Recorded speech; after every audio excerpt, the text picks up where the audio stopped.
it like for you? What happened for you when the drought came? When the drought came? Yeah. Well, I was looking for water to water my cotton. And about the only thing I could find was 1.25 inch well. And they didn't put out enough water to hardly to irrigate a row of cotton, much less a 40-acre patch. And I just stood there and watched it burn up. And it did burn up. What did it feel like watching your cotton burn up? I felt like hell.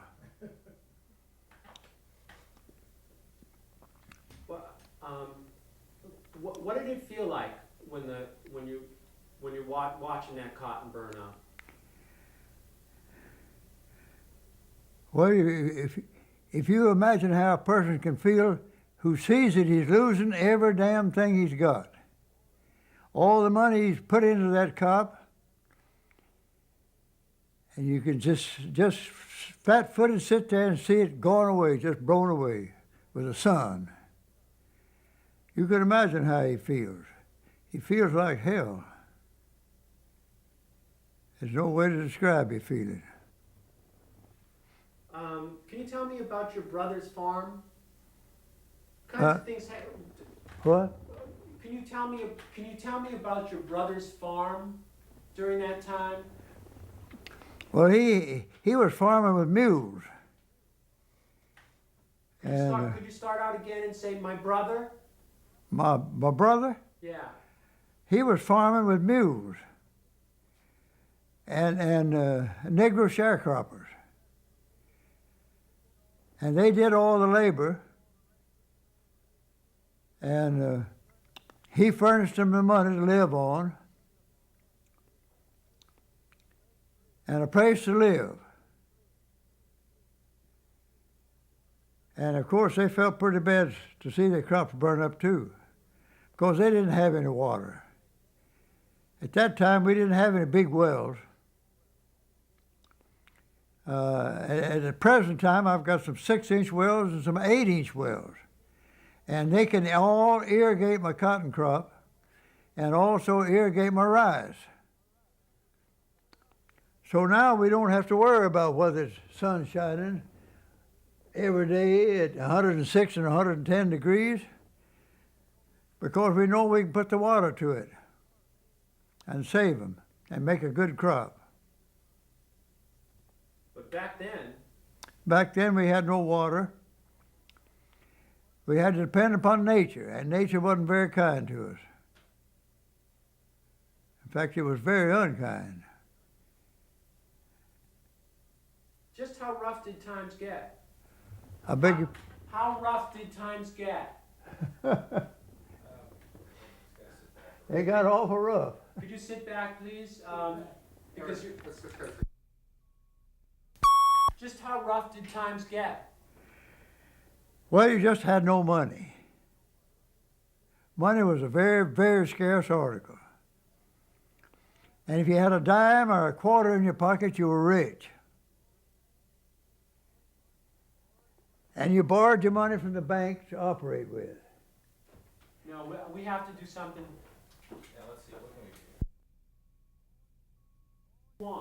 All your mules, Okay, start out again. Tell me about those banks. the banks, if you borrowed money from them, in return for the money they gave you, they took a mortgage on your farm, if you had a farm, and they took a mortgage on your mules, if you had some mules, and they wouldn't lend you money unless you had some mules and a farm, and they took a mortgage on everything, and they loaned you the money, but they charged you an enormous amount of interest on it.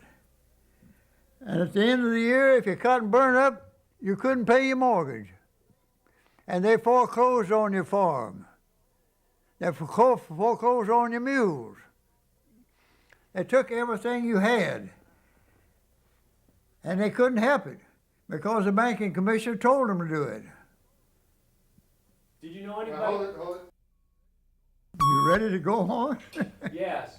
And people lost their farms. I mean, good, rich farms. They lost them. My uncle was a banker. Jim Hicks was a banker. And he foreclosed on a lot of good farms. But he had to do it because the banking commissioner told him to do it, or close the bank. And there wasn't any way in the world around it. Of course, it's true that the farmers a lot of times spent more money than they should have. Nowadays, it's different now from what it was then.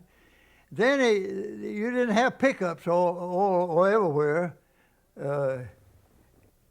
You had a riding horse. And you rode your horse around and watched the farm. All right, hold on a second.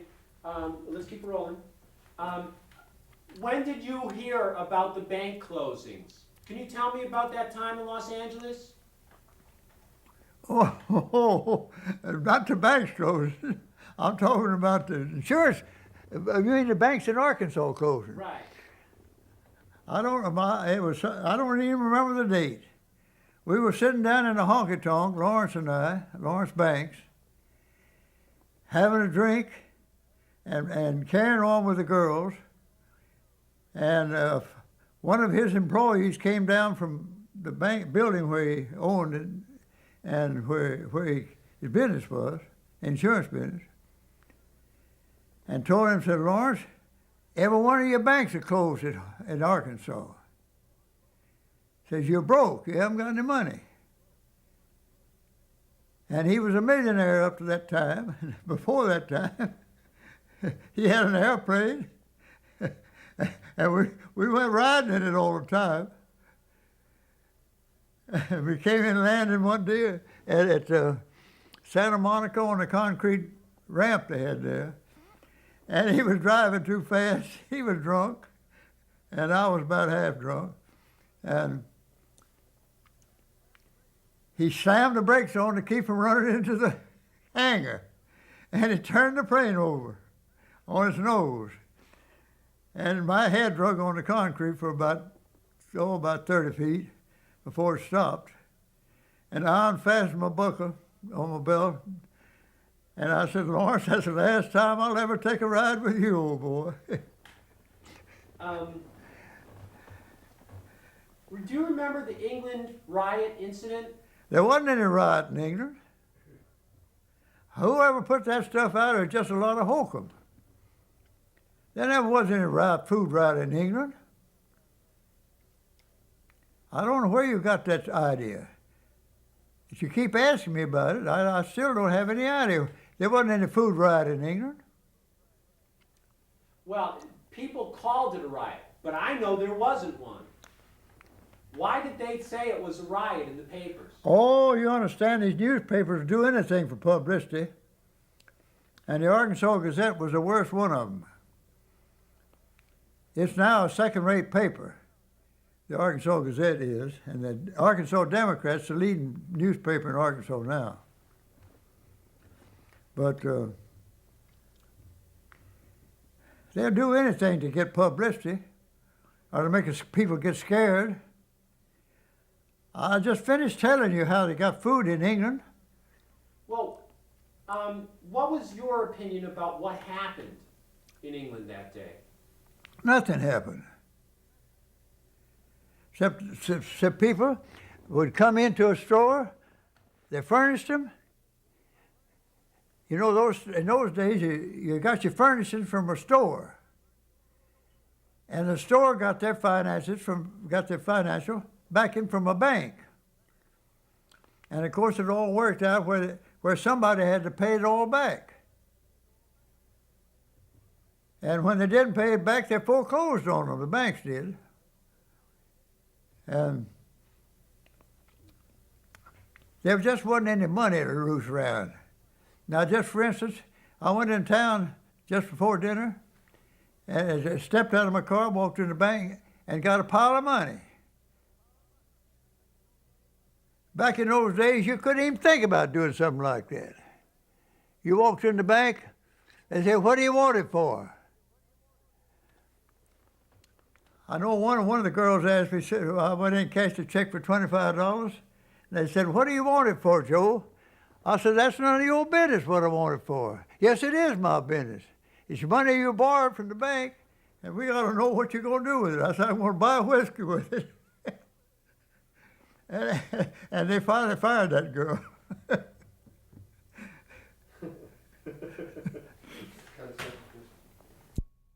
Right. I wanted to ask you about the times before the drought. Arkansas and this area had some tough times before the drought. Can you describe that for me, please? Well, I was in the automobile. I think I was in the automobile business at Lone Oak before the drought, and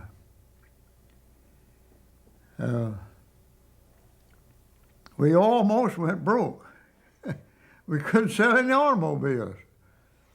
People didn't have any money. I remember on one occasion I was in the roofing business,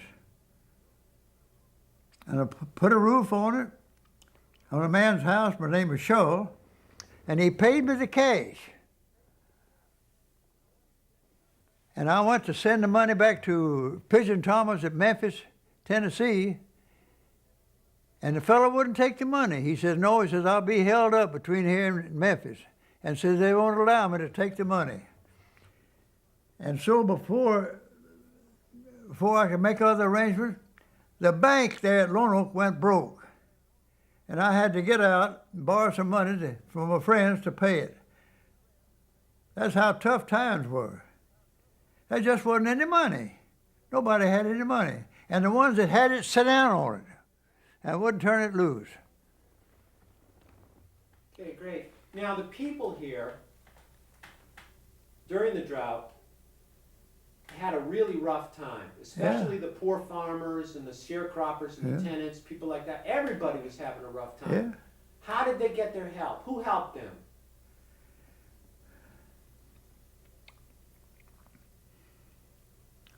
I guess you might just say that it just finally drifted away, drifted up. The whole thing just drifted up a little. No, but I mean, who came to the aid of these people when... The Red Cross, of course. Can you tell me about the Red Cross? Everything you know. Now, one thing I do know is the Red Cross went into the furnishing stores here in England and told them, says, "You sell these people the groceries you've got in here, and we'll pay you for them. But we're not going to give them money, because they'll throw it away or drink whiskey with it and everything." And that's the way they were fed. Now, Cunning and Swim knew all the poor people that needed money, and they went ahead and sold them the groceries. And the Red Cross paid them. And Hoggard did the same thing, and the man across the street did the same thing. And that's the way the Red Cross fed them. Now, why did it work the way did the Red Cross do a good job? I think they did, yeah. I'm sure they did. Because I know this, that Cunning and Swim had a store full of groceries before this came along. And after it was over, they didn't have any groceries in the store, and they had the cash for the groceries. So you thought the Red Cross did a good job? Oh, hell, the Red Cross, well, we couldn't have made it without the Red Cross.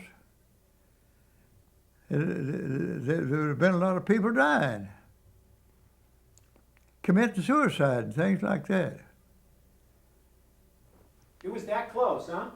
And it was, I think a few of them did commit suicide, losing their homes in that drought, losing their homes and their farms they'd worked all their lives for. The bank had foreclosed and taken it over and kicked them out. They had to go live with their relatives, most of them. for you during this time? Did you come out okay? I was just barely getting by. I was doing a lot of things. I had a sheet metal shop, and I had a bicycle repair shop. I'm sorry, you have to sit. Oh, let's cut for a second. Sometimes people around here are pretty resourceful, aren't they? I mean, they fended for themselves pretty well during this Oh, time. sure. We're an independent people here, very independent. And we don't like for people to be telling us what to do or not to do.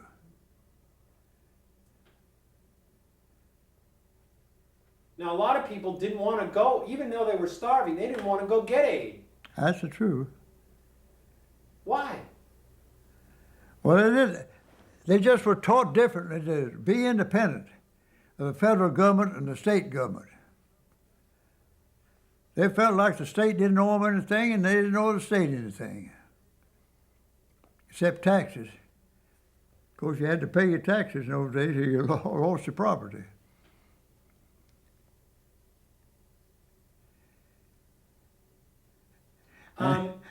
You lost a lot of property that way for failing to pay your taxes. You didn't have the money to pay the taxes.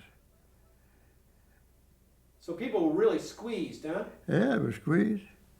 Now, why was it, well, on this line, people would hunt for things, right? They'd drag the bayou. Tell me how people got food for themselves during this period of time, during the drought.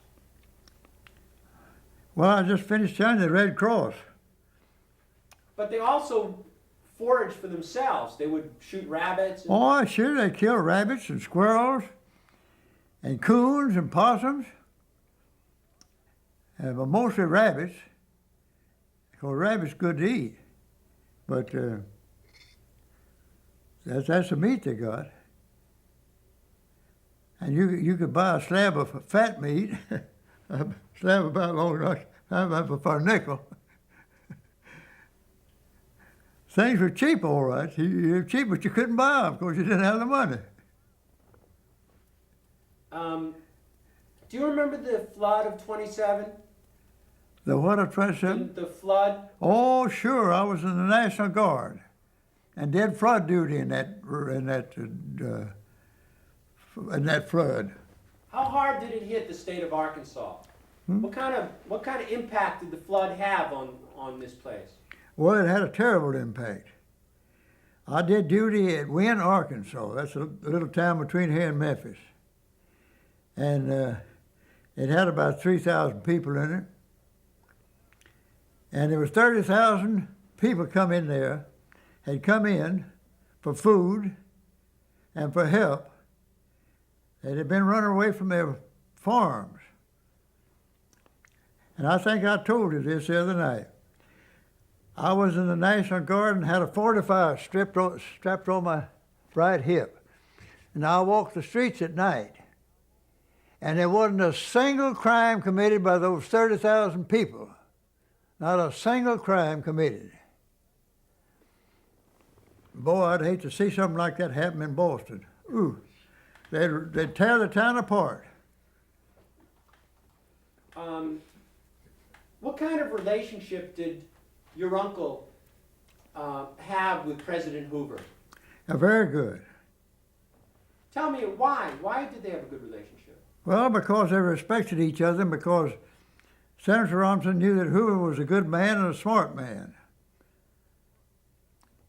And the fact that he happened to be on the opposite party didn't make any difference. Hoover was a very intelligent man and a very smart one. Much smarter than Roosevelt. Now,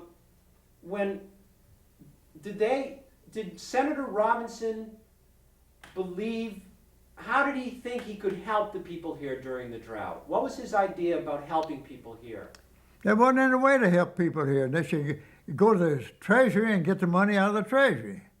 And of course, I remember on one occasion there was a bunch of school teachers from down here came up there. They said, Senator Robinson, we need some money for our schools down there. Can you get us some money? He says, I can get you all the money you want. But on one thing is certain, they'll tell you how to run your schools. Do you want that? They said, no, we don't want it. We'll do without the money. So the idea of the federal government being involved Yeah. was something that Senator Robinson felt scared about. Yeah, well, the thing about it, but they tell you what to do. Don't you understand? If the government puts you in and puts some money down here, they'll tell you how to spend it and what to do with it. And I guess they got a right to do it because they furnish the money.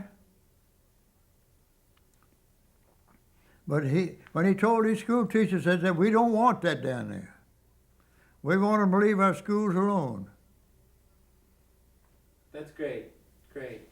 Why was it the poorest people that suffered most during the drought?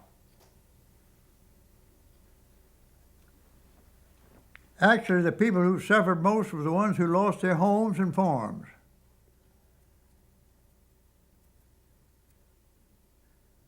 The rest of the people got by on 50 cents a day, or 35 cents an hour.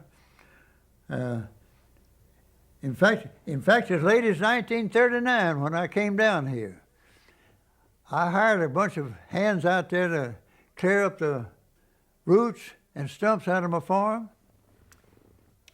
I was paying them 35 cents a day. A day now, Martha. 35 cents a day to work all day long from can't till can't. That means from sun up to sundown. But I changed the hours from 6 o'clock to 6 o'clock. And the bank in there called me in and said, now you can't do that. You're running labor. Seems like, boy, you'd die if you were. 35 cents an hour. I mean a day. Sir, we're just going to reload again. People came to town to demand more food. We got it. Go ahead. Well, George Morris had plenty of money. Are you ready? Yeah. Oh, you're rolling. If I were to go back to England in a time machine now, and you went with me, what would it look like? Not much different from what it looks like today. Very little change has been made since 1930. The streets are paved now. All the streets are paved in town. And What did it look like then? well, the bank was in the same place. Both banks were in the same place. It didn't look any different. Was it an interesting town? What? Was it an interesting town? No. It wasn't an interesting town. How did the system work? The planters, the sharecroppers, and the tenants, and the store, how were they all related to each other? How did it work? Well, I just finished telling you. I'll tell you again. The sharecropper did all the work. That's when they had mules. My brother can tell you that because he had a bunch of mules and a bunch of sharecroppers. I came down here, I bought tractors and never had any sharecroppers except for my tractor driver. I gave him a sharecropper. And you gave him a sharecropper, and on March the 15th, they went in and got their furnishing. Their furnishing included a bunch of boots, rubber boots, that they had to plant buckshot. And planted buckshot in those days, you planted it when it was wet, because the mules couldn't pull it when it was dry. And you went out one row and came back on the other side. And it was pretty tough going. And a nigger put these boots on, and he went out in this field where it was wet and raining. In fact, it plowed better when it was raining because the buckshot would turn, the dirt would turn. But they got their furnishing on the 15th of the month. And the furnishing depended upon what size sharecrop they got. If they got a 10-acre sharecrop, they got so much for that, see? And if they got a 15-acre sharecrop, they got more. If they had a big family, they could work it and hoe it out, they still got more. And but the landlord was the one who borrowed the money from the bank. And the bank loaned him the money on account of the many acres he's working. And so much an acre. Times were tough. I'm telling you what's right. But the niggers were just as happy as they could be, all day long. They worked hard, it's true they worked hard. But they got plenty of food. They had a garden, they had pigs, had chickens, and they had eggs and all that of their own. Because he gave them all a garden and all of them a house to live in. And that was a part of the sharecropper deal they made. And they worked hard. It's true they worked hard. And they were all good workers. In fact, the business of lazy one never got a sharecrop. He just had to do some odd jobs around town.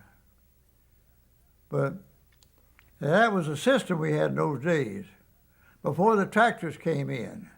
I was the first one in this whole section that had a tractor. And I worked my crops with a tractor. And the rest of them worked them with mules and sharecroppers.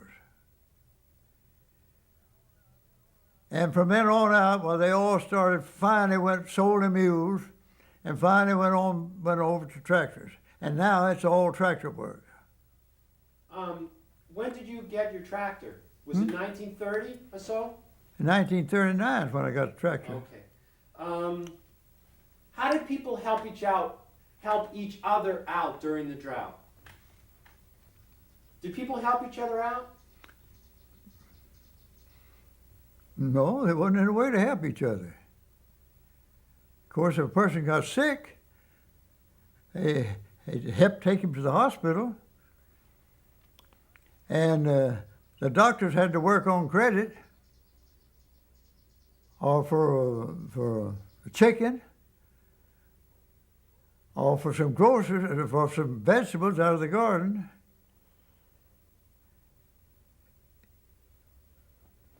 The doctors were all very poor in those days. They didn't make any money. In fact, they charged $1 a treatment. You went into a doctor, and he charged you $1 for a treatment. Now they charge you $20 for treatment. And they don't give a damn whether you come in now or not. That's the truth. Could you say that your uncle, Senator Robinson, could you name him and say that he was a very powerful man, and then tell me why? Could you say my uncle, Senator Robinson, was a really powerful man? He sure was. Could you mention his name? Senator Joe T. Robinson. He was the most powerful man in Washington, not even excepting the president. During this period of time, was he the most powerful man in Washington? I just finished telling you about how much power he had with the Veterans Administration. All I had to do was get on the phone and call them, get any help. Can you start out by saying my uncle, Senator Robinson, asked for money to help the Arkansas people, but he didn't get it, and this is why?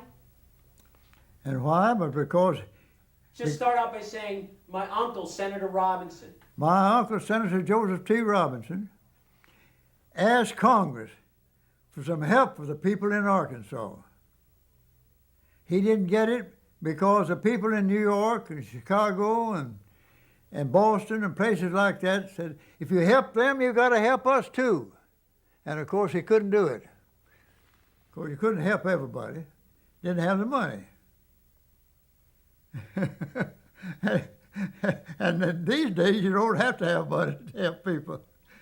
we help these other foreign countries now without the money. Okay. That's great. That was a great statement. Morrison. Very well. Could you tell me about George Morris? What kind of a man he was? He was a good man, except that he was an alcoholic. And that finally killed him. Okay, hold on a second. Let's cut. 30. 30, that was a drought. What was the price? Tell me about that. All cotton was selling for 5 cents a pound. And the gins made you pay for the ginning because the seed wouldn't pay for it. It was usually the custom in those days for the seed to pay for the ginning. They charged you so much to gin a bale of cotton. And when the seed wouldn't pay for it, you had to pay in cash. I'll make some arrangement with them for it. But of course, having stock in a gin was a great thing. In fact, the business of my stock in a gin made me more money than anything I ever did have. But actually in 1930,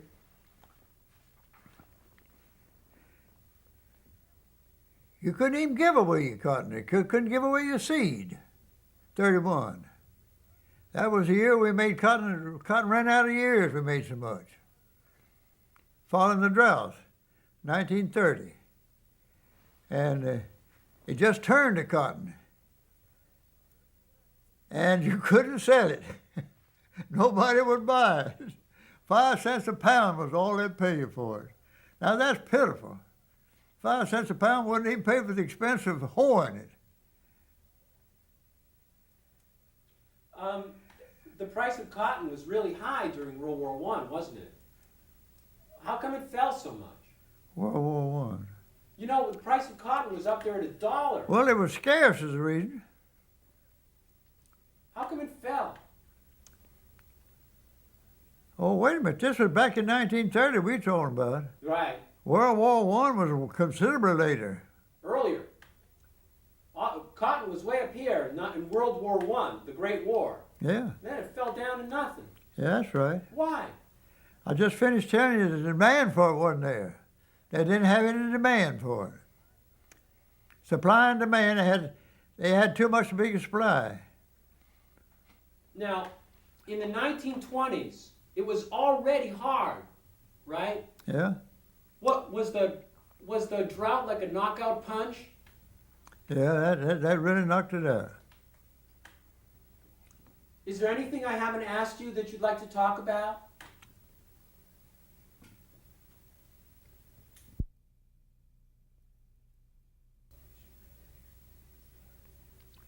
I'd hate to live through it again, I'll tell you that.